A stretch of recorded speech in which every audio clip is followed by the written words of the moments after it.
नमस्कार. मी श्री प्रफुल्ल अनंत साने, डोंबिवली. शब्दसाध साहित्यिक स्नेहसंमेलन आयोजित अभिवाचन स्पर्धा 2026 यात मी माझी स्वरचित कविता सादर करत आहे. कवितेचं शीर्षक आहे सूत्र सुखाचे. अष्टाक्षरी रचना आहे सूत्र सुखाचे. गुढी प्रेमाची उभारू मनी संकल्प करूया, थोडक्यात समाधान सूत्र सुखाचे पाळूया.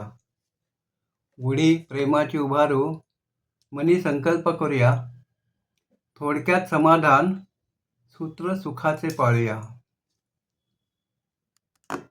सुख देवदर्शनात, लेखनात, गायनात, निसर्गाला वाचण्यात, कोकिळेच्या कुंजनात. सुख देवदर्शनात, लेखनात, गायनात, निसर्गाला वाचण्यात, कोकिळेच्या कुंजनात.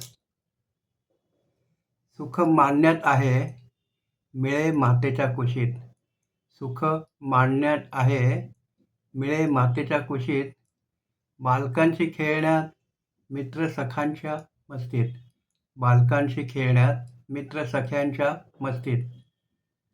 विशिष्ट परिस्थितीत कशामुळे सुख मिळतं ते सांगितले इथे. उकाड्यात सावलीने, वृद्धपणी सहाऱ्याने, तृप्त तृषित जलाने, सुख शीतल वाऱ्याने. उकाड्यात सावलीने, वृद्धपणी सहाऱ्याने, तृप्त तृषित जलाने, सुख शीतल वाऱ्याने. व्याख्या सुखाची बदले, व्यक्ती परत्वे ठरते. व्याख्या सुखाची बदले, व्यक्ती परत्वे ठरते. आंतरिक सुखासाठी शांती मनाची ढळते.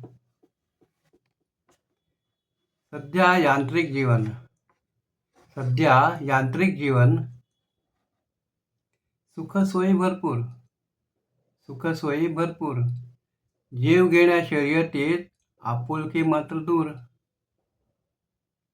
आणि थोडक्यात आणि महत्त्वाचं सांगितलंय, छोट्या छोट्या गोष्टीतून क्षण सुखाचे वेचावे.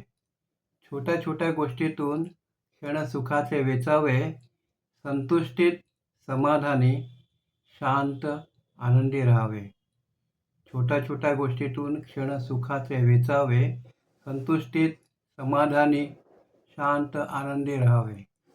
धन्यवाद.